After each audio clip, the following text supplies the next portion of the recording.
109회고요. 109회 전산세무 2급 이론서부터 문제풀이를 시작을 해보도록 하겠습니다. 네. 만점을 기대하며 출발할까요? 네. 자, 1번서부터 한번 살펴볼게요. 자, 1번 문제는 있기 전에 일단 우리가 금융부채라고 했거든요. 맞죠? 네. 금융부채가 뭐예요? 금융부채. 그냥 아주 쉽게 차입금이에요. 금융부채다. 돈 빌린 거. 차입금을 우리가 금융부채다라고 얘기를 하는 거예요. 이해가 되셨죠? 그냥 그렇게 일단은 보시면 될 것 같고요. 우리가 금융자산도 있고 금융부채도 있는데, 금융부채는 원칙적으로 말씀을 드리면 추후에 돈으로 지불해야 할 부채예요. 추후에 뭐로 지불해야 할? 돈으로 지불해야 할 부채. 그러니까 예를 들자면 우리가 부채에 선수금이라는 게 있나요? 네. 선수금이 있죠. 선수금은 나중에 뭘로 줄 거예요? 돈으로 줘요? 선수금은 계약금을 받은 거니까 상품이나 제품으로 제공을 하겠죠. 네. 그러니까 선수금은 금융부채가 아닌 거예요. 무슨 말인지 이해가 되시나요? 그러니까 금융부채는 추후에 나중에 돈으로 갚아야 될 거. 그럼 외상매입금도 금융부채에 해당할까요? 외상매입금. 네. 나중에 돈으로 갚아야 되죠. 빙고. 그런 것들을 다 금융부채다라고 하시는 거예요. 이해가 되셨나요? 그래서 금융부채는 추후에 뭘로 지급할? 돈으로 지급할 부채들을 다 금융부채다라고 보시면 돼요. 이해가 되셨죠? 네. 요거 하나 정도만 이제 이해하시면 되겠고, 자, 그러면 당연히 외부에서 내가 무언가를 사고 돈을 지불해야 한다라고 하면 외부에서 남의 게 나한테 들어오는 거죠. 네. 그러면 공정가치로 측정해야 하나요? 네. 당연하죠. 남의 게 들어올 때는 무조건 내 것이 나갈 때는 장부가, 남의 것이 들어올 때는 공정가치라 했으니까 당연히 공정가치가 원칙이더라. 이해되시나요? 네. 네. 자, 양도한 금융부채의 장부금액과 지급한 대가의 차액은, 그러면 양도를 했다. 혹은 이 양도한 금융부채의 장부가, 그러니까 차입금을 갚았다. 이렇게 보셔도 돼요. 아주 쉽게. 차입금을 갚았다. 이해가 되셨죠? 그냥 갚았다라고 보셔도 되고, 그러면 차액이 발생을 했다? 그러면 우리는 뭐라 해요? 차입금 갚을 때 돈을 더 지급하면 이자를 지급했다라고 보셔야 될 것 같은데? 네. 맞죠? 그냥 그렇게 보시는 거예요. 그래서 결국 이자 비용이 발생을 하니까 기타 포괄 손익이 아니라 그렇죠. 당기 손익, 이자 비용 이런 것들로 설정을 해야죠. 그래서 2번이 정답. 그러면 제가 기타 포괄 손익 요계획을 뭐라고 설명드렸냐면 미실현 보유 손익이라 그랬죠. 네. 맞나요? 결국 내가 가지고 있어야지 기타 포괄 손익 요계획이라는 건 생길 수 있는 거다. 가지고 있는 동안에. 이해가 되셨죠? 그러니까 내가 얘를 양도를 했으면 기타 포괄 손익 요계획은 없어져야지 되는 거다. 그렇죠. 그게 기본이어야 되니까 그냥 2번이 공짜 정답이었던 거예요. 무슨 말인지 이해가 되셨습니까? 네, 그래서 제가 기타 포괄 손익 요계획을 우리가 미실현 보유 손익입니다 라고 제가 처음서부터 강조를 해서 설명드렸던 이유 중에 하나가 거기에 있습니다. 이해가 되셨죠? 네, 그래서 2번이 정답이 되겠고요. 금융부채는 후속 측정 시 상각 후 원가로 측정하는 것이 원칙이다. 차입금 같은 경우에 상각 후 원가가 뭐라 그랬죠? 현재 가치. 그렇죠. 만기의 금액을 현재 가치로 따져주시는 것을 우리가 상각 후 원가라고 했죠. 당연히 차입금 길게 남아있으면 우리가 중간에 평가라는 걸 하게 되면 상각 후 원가로 평가해 줄 수 있겠죠. 이해가 되시죠? 네, 그렇게 보시면 되겠고, 금융채무자가 재화 또는 용역을 채권자에게 제공하여 금융부채를 소멸시킬 수 있다. 돈을 갚았다는 얘기죠. 그렇죠? 네, 그래서 정답은 2번이 되겠습니다. 이해되셨죠? 자, 그 다음 문제 2번으로 넘어가 보도록 하겠습니다. 문제 2번. 문제 2번은 아래의 자료는 시장성 있는 유가증권과 관련된 내용이다. 이에 대한 설명으로 옳은 것은 그랬는데, 유가증권은 우리가 단기매매 증권으로 처리하는 경우와 매도 가능 증권으로 처리하는 경우, 이렇게 둘로 따져보시면 되겠죠? 맞나요? 그래요. 둘로 따져보시면 되겠고, 처음에 500주를 4,000원에 매입했어요. 여기까지는 아무 문제가 없어요. 그쵸? 그런데 22년 12월 31일 날 22년 12월 31일 날 평가라는 걸 했나요? 1,000원씩이 올랐죠? 50만 원이 올랐죠?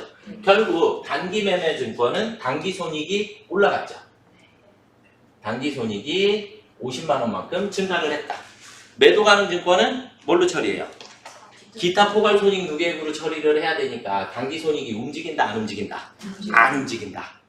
이해되셨나요? 자, 그 다음에 6,000원에 처분했나요? 네. 맞죠? 그쵸? 네. 네. 23년 4월 30일 날. 23년 4월 30일 날 매도가 이제 처분이라는 거를 했어요. 그쵸? 그럼 처분이라는 걸 하게 되면 우리가 앞에서 단기매매증권은 50만 원만큼의 단기손익을 인식을 했고 얘는 기타 포괄손익 누계액이었고요. 그쵸? 마지막에 처분했을 때도 단기손익이 얼마가 생겨요? 50만 원만큼이 증가하겠죠? 맞죠?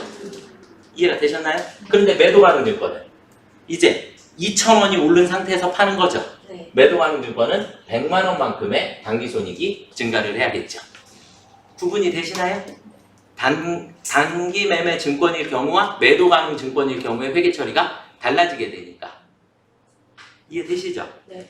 네, 그러면 단기 매매 증권으로 분류했을 경우 매도 가능 증권으로 분류했을 때보다 22년 단기 순이익은 단기 매매 증권은 증가한다 이렇게 됐네요. 네. 맞죠? 네. 네. 자, 그다음에 단기 매매 증권으로 분류할 경우 매도 가능 증권으로 분류했을 때보다 기말 자산이 더 크다. 자산은 불변이에요. 자산의 가치는 어쨌든 처음에 취득했을 때 200만 원이었고 그 다음에 250이 됐죠.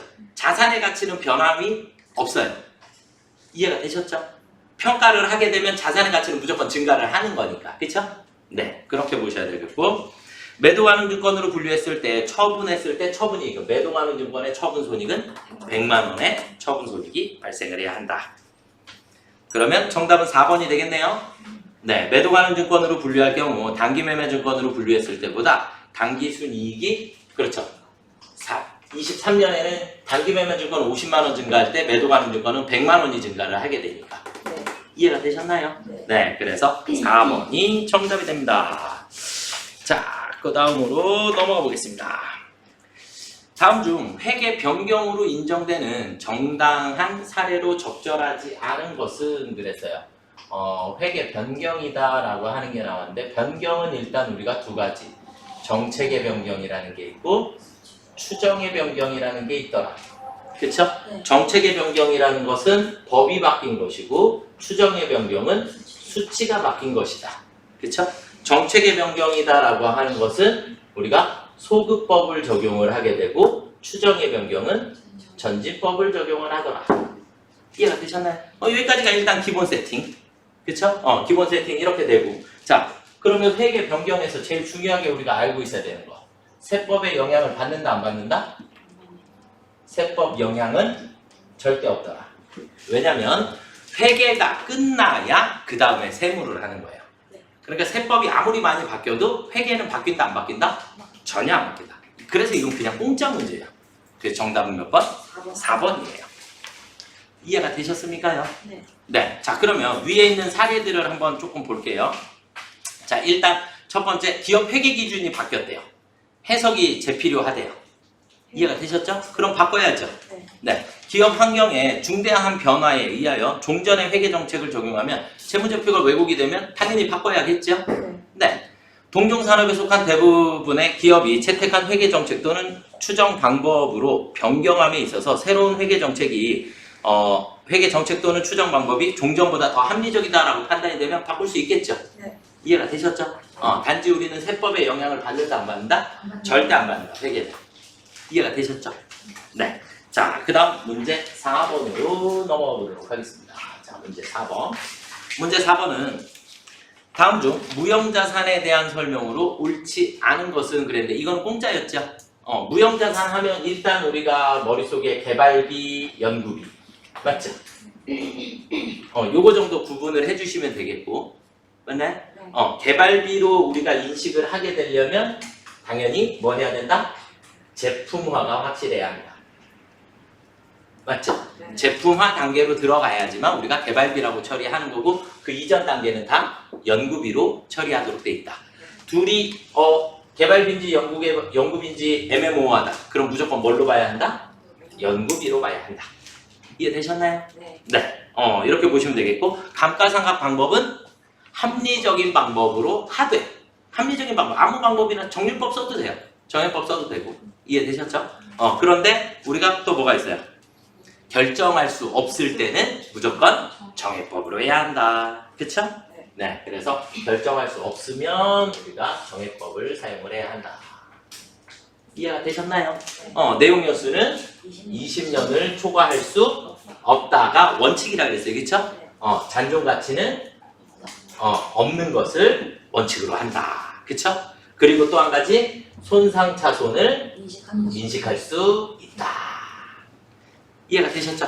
그러니까 무형자산 단원에서 요만큼만 알고 있어도 우리가 시험 문제 푸는데 거의 지장이 없는. 그래서 정답은 공짜 몇 번이에요? 2번이 되겠죠. 이해되셨죠? 네. 넘어가도 되겠죠? 네. 네. 자, 그 다음 문제 5번. 문제 5번은 자본에 관한 설명이었어요. 그렇죠? 그런데 제가 자본 단원 나갈 때 중요하게 설명드렸던 거 하나가 자본이라는 말과 자본금이라는 말은 완전 다른 말이에요. 자본 안에 자본금이 있는 거예요. 그렇죠? 네. 그 다음에 잉여금이 몇 가지로 나누어진다? 두 가지로 나누어진다. 맞죠? 잉여금이 두 가지로 나누어진다. 하나는 자본잉여금, 또 하나는 이익잉여금. 그럼 자본잉여금은 그렇죠. 자본거래에서 발생을 하는 거고 이익잉여금은 영업활동의 결과로 발생을 하는 것이다. 이해가 되셨나요? 그 정도 일단 구분을 해주시면 좋을 것 같고요. 자, 그러면 다음 중 자본에 대한 설명으로 틀린 것은 그랬어요? 자본은 기업의 자산에서 모든 부채를 차감한 후에 잔여 지분을 나타낸다. 맞죠? 자산에서 부채를 빼면 자본이니까. 자, 주식의 발행 금액이 액면 금액보다 크면 그 차익을 주식 발행 초과금이라 하죠? 네. 주식 발행 초과금은 뭐에 해당해요? 자본잉여금에 해당한다. 그러니까 2번이 정답이네. 그냥 공짜죠? 맞나요? 네. 네. 이익잉여금이 아니라 자본잉여금으로 처리를 해야죠. 그죠? 앞에 주식 발행 초과금이라고 줬잖아요. 그쵸? 네. 자, 납입된 자본에 기업 활동을 통해 획득하여 기업의 활동을 위해 보유된 금액을 가산하여 계산한다. 무슨 얘기냐면 납입된 자본이라는 것은 자본금을 의미를 하는 거고 자본금이나 자본잉여금을 의미하는 거예요. 납입됐다는 얘기는 돈을 받았다라는 의미잖아요. 그죠? 돈을 받았다 이렇게 보시는 거고 기업 활동을 통해 획득하여 이렇게 됐나요? 네. 기업 활동을 통해 획득했다라는 의미는 뭐예요? 주식 발행? 이익잉여금이 발생을 했다. 이 얘기예요. 기업이 활동한다는 얘기는 영업활동을 했다는 얘기고 거기에서 이익이 발생을 한 거니까. 이해가 되셨나요? 네. 결국 기업이 보유하고 있는 금액은 이익잉여금을 얘기를 하는 겁니다. 그러니까 당연히 자본금, 자본잉여금, 이익잉여금을 합산해서 자본이라는 걸 계산을 해야 하는 거죠. 네. 이해가 되셨나요? 네. 네. 납입된 자본의 소유자에 대한 배당으로 인한 주주 지분 감소액을 차감하여 계산한다. 그러니까 배당이라는 게 결정됐다는 얘기는 잉여금을 처분했다 이렇게 보는 거죠. 잉여금을 처분했으니까 잉여금이 줄겠죠. 빙고. 이해가 되셨습니까요? 네. 뭐 이것저것 따지지 말고 그냥 2번이 정답이었던 거죠. 그냥. 그쵸? 주식 발행 초과금 나왔으니까. 자, 그 다음 원가 회계 문제로 넘어가 보도록 하겠습니다. 문제 6번입니다. 문제 6번은 T자 그리셨나요? T자 그리고 풀었어야죠. 그쵸? 그냥 무조건 그리셨어야 돼요.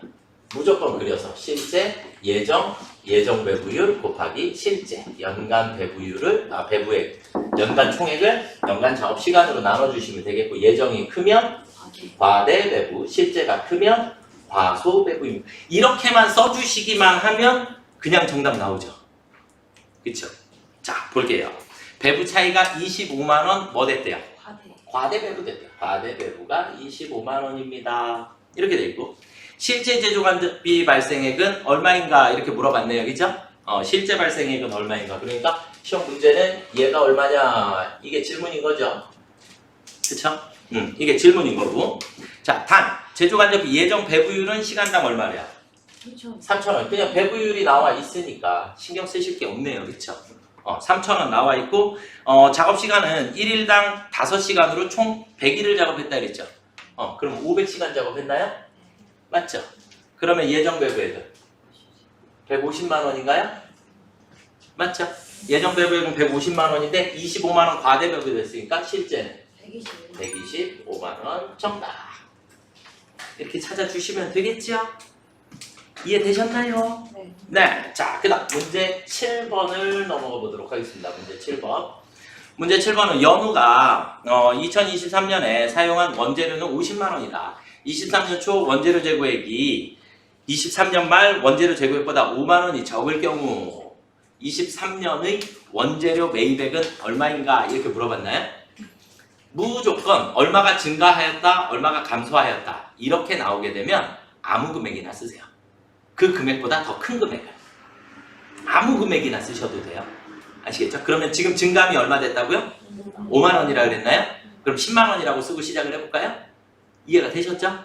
그냥 아무 금액이나 쓰고 시작하시면 돼요. 자, 그러면 원재료 T자 계정을 그리면 원재료 T자 계정에는 기초가 있고 매입이 있고 그 다음에 소비액이 나올 거고 기만이 나올 거예요. 맞죠? 네. 원재료 재고액은 원재료 이렇게 그려야죠? 네. 그쵸? 자, 그러면 문제에서 뭐라 그랬냐면 2023년 초 재고액이 말 재고액보다 5만 원이 적다 그랬죠? 그럼 누가 더 커요?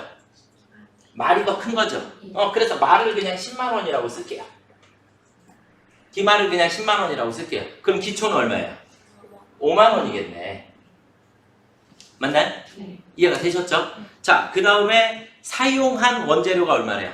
50만 자, 문제에서 물어본 건 뭐였어요? 원. 원재료 매입액은 얼마인가 얘를 물어봤죠? 그러니까 나머지 하나 금액 나와 있는 건 어디로 들어가야 돼요? 소비액으로 들어가야지 돼요. 맞죠? 그럼 소비액이 얼마였다? 50만 원이었다. 그럼 5만 원이 줄었으니까 매입액은 얼마가 됐어요? 50. 5만 원이 됐겠죠? 맞나요? 이해가 되셨습니까요? 네. 양쪽의 합은 무조건 같아요. 같아야 하니까. 같아야 하니까. 자, 볼게요. 기말 재고액을 그냥 40만 원이라고 쓸게요. 기말을 40만 원이라고 썼어요? 그럼 기초는 얼마가 돼요? 35만 원이 되겠네. 맞나요? 그래도 양쪽의 합은 같아야 되니까 이 금액은 변하지 않아요. 그래서 아무 금액이나 쓰고 시작하시라는 얘기예요. 기초에 비하여 기말이 얼마가 증가하였다, 감소하였다 라고 나오면 그 금액보다 일단 큰 금액을 하나만 써주시기만 하면 돼요. 안 그러고 그 금액보다 작은 금액을 써버리면 마이너스가 생겨버리니까. 그래서 그냥 그 금액보다 큰 금액 아무 금액이나 쓰시고 차액을 계산을 해주시면 양쪽의 합은 무조건 같아야 되기 때문에 절대 바뀌지 않아요. 이해가 되셨죠? 네. 이거 문제 푸시는 요령이에요. 자주 등장을 할 거고 조금 알아두시면 좋을 것 같고요. 자, 문제 8번으로 넘어가 보도록 하겠습니다. 문제 8번. 문제 8번은 제조원가 명세서라 그랬나요? 네. 공짜였죠? 빨리 대답하세요. 자, 왜요? 우리 제조원가 명세서에 없는 거 몇 가지? 네. 세 가지라 그랬어요. 없는 거 세 가지. 제조원가 명세서에 없는 거 세 가지. 무슨 제품? 기말. 기초 제품, 기말 제품, 매출원가. 이렇게 세 가지는 제조원가 명세서에서 찾고 싶어도 찾을 수 있더라 없더라? 없더라. 제조원가 명세서에 안 나오더라. 얘네들 세 가지는 제조원가 명세서에 무조건 없어요. 그러니까 정답은 몇 번? 그냥 공짜 3번 문제였죠. 그쵸? 이해가 되셨나요? 네. 자, 여기까지 문제 8번까지 풀어보셨고요. 자, 문제 9번으로 넘어가 보겠습니다. 문제 9번. 문제 9번은 부문별 원가 계산이 나왔나요? 무슨 법? 직접배분법. 그럼 직접배분법은 직접배분법의 특징이 뭐예요? 보조부문 상호 간의 관계를 완전 무시한다. 그쵸? 그러면 A, B는 아예 필요가 없네. 맞죠? 그러니까 A, B에 있는 50시간, 200시간은 완전 필요가 없는 데이터예요. 그쵸? 그러면 우리는 X, Y 두 군데로 가야 되니까 X랑 Y로 맞나요? 자, 그러면 A 부문 얼마 있어요? 150만 원. B 부분은요? 160만 원을 나누어 줄 건데 앞에 A, B는 그냥 아예 지워놓고 시작을 하시는 거예요. 지워놓고 시작을 하니까 배분 기준이 어떻게 됐어요? 500대 300 그리고 300대 500 이렇게 됐나요? 맞죠? 네. 그러면 A를 먼저 배분을 X에 먼저 배분을 한다. 그러면 X에 배분해야 할 얘의 식은 어떻게 써요? 500 나는 500 곱하기 우리 둘의 합은 800 분의 150만 원입니다. 이렇게 쓰시면 되죠? 맞나요? 이해가 되셨죠? 각합제 네. 기억나시나요? 네. 그래서 각합제 하시면 얼마가 나올까요? 금액이 잘 안 조금 복잡할 것 같은데 얼마 나와요? 93만 7,500원. 우리는 지금 문제에서 x에 배분될 보조부문 원가를 물어봤죠? 그러니까 y는 계산 따로 안 해도 되겠네, 그쵸? 그럼 두 번째 식은 나는 300 곱하기 800 분의 160만 원. 맞나요? 그럼 60만 원이 나오겠네? 맞죠? 네, 60만 원이 나오게 됩니다. 그러면 둘 더해야 되니까 153만 7,500원 4번이 정답이 되겠네요. 하실 수 있죠? 잘 모르시면 어떻게 하면 돼요? 유튜브에 부문별 원가 가보세요. 원가에게 부문별 원가 계산만 따로 다 묶어놨으니까 네, 그렇게 해서 확인을 해주시면 좋을 것 같고요. 자, 그 다음 문제 10번입니다. 문제 10번. 다음 중 종합원가 계산에 대한 설명으로 틀린 것은 우리 종합원가 계산은 평균법, 선입선출법으로 기말재고로 계산을 해야 하죠? 맞나요? 네, 그냥 정답은 3번이었나요? 맞나요? 자, 1번 볼게요. 선입선출법은 실제 물량 흐름을 반영하므로 평균법보다 더 유용한 정보를 제공한다. 맞죠? 네. 평균법은 이전에 착수한 기초제공품도 단기에 착수한 것으로 본다. 맞죠? 그러니까 평균법은 기초와 단기를 그냥 합산해서 하나로 보는 거고 선입선출법은 기초 따로, 단기 따로. 그쵸? 따로따로 계산하니까 선입선출법이 더 정확하다. 더 유용한 정보를 제공한다. 이렇게 보시는 거고 이해가 되셨나요? 선입선출법은 식을 2번 써야지 되니까 훨씬 더 복잡한 구조를 가지고 있고요. 그래서 정답은 3번이 되겠고요. 기초제공품이 없다면 평균법과 선입선출법은 동일합니다. 선입선출법은 기초를 빼고 계산하는 방법을 선입선출법이라 했죠. 맞죠? 근데 기초가 없으니까 그럼 평균법이나 선입선출법은 같은 식이 되어버립니다. 이해가 되셨나요? 네, 그래서 3번이 정답이 됩니다. 자, 그 다음은 11번으로 넘어가 보도록 하겠습니다. 11번. 다음 중 부가세법상 용역의 공급시기라 그랬어요. 공급시기.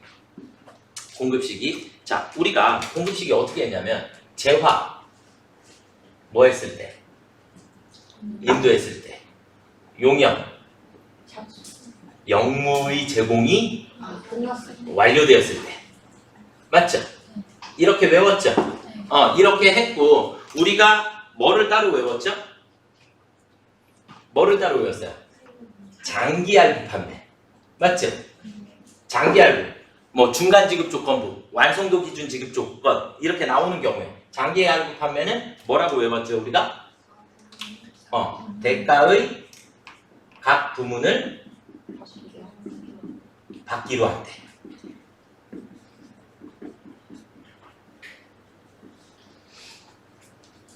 이해가 되셨나요? 네. 자, 그러면 대가의 각 부문을 받기로 할 때 여기 얘가 무슨 말이에요? 얘가 무슨 말이에요? 받든 안 받든 상관없이 받기로 한 날이 무조건 공급 시기다. 이 얘기예요. 이해가 되셨나요?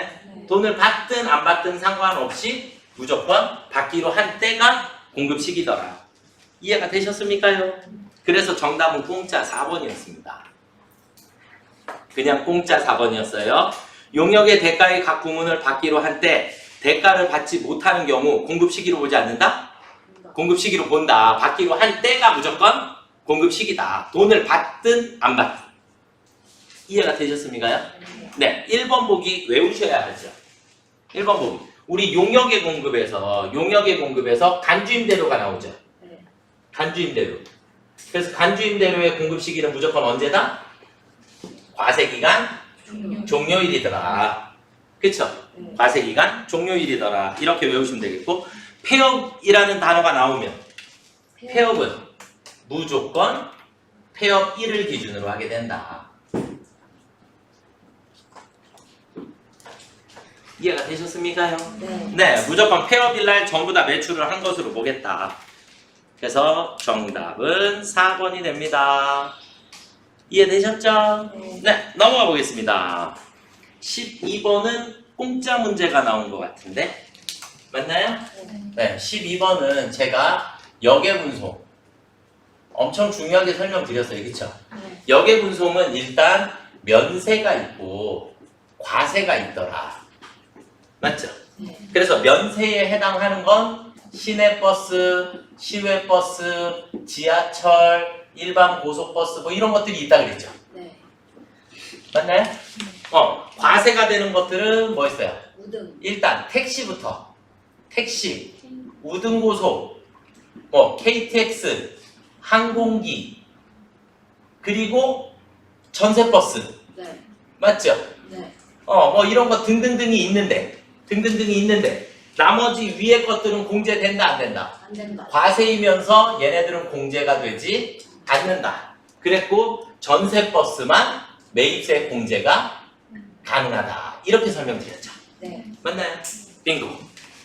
결국 면세 대상이 아닌 것은 그냥 1번 공짜였죠. 이해되시죠? 네. 넘어가 볼게요. 자, 13번. 다음 중 부가세법상 재화의 공급에 해당하는 거래는 그랬나요? 네. 자, 그런데 13번은 거꾸로 외우셨어야지 돼요. 거꾸로. 뭐를 외웠죠? 재화의 공급으로 보지 않는 거래들. 재화의 공급으로 보지, 공급이 아닌 거래들을 외우셔야 돼요. 외우셨나요? 뭐뭐뭐 있었죠? 강제경매. 담보의 제공, 사업의 포괄적 양도, 그리고 조세의 문란, 그리고 강제경매가 있어요. 맞나요? 네. 외우시라 했어요, 그죠? 네. 안 가르쳐드린 건 없어요. 그죠? 안 가르쳐드린 건 없어. 자, 그래서 일단 여기에다 따져보시면, 자, 2번 보기의 끝에서 포괄적으로 승계시키는 거, 3번 보기의 조세의 문란, 4번 보기의 경매. 맞죠? 네. 그러니까 정답은 1번. 1번. 폐업할 때는 폐업 시 잔존재화는 뭐에 해당해요? 공급. 뭐에 해당해요? 자, 이제 우리가 간주 공급을 외우셔야죠. 간주 공급에 몇 가지 있어요? 간주 공급에 4가지. 뭐뭐뭐. 자가 공급, 개인적 공급, 사업상 증여, 폐업 시 잔존재화. 여기 있네. 맞나요? 네. 그래서 폐업 시 잔존재화는 간주 공급에 해당하는 거니까 과세 거래로 봐야지요. 그쵸? 공급으로 봐야 한다. 이해가 되셨나요? 네. 네. 자, 그 다음에 14번. 14번 잘 몰라서 틀릴 수 있어요. 이건 전 인정 그냥. 그냥 인정.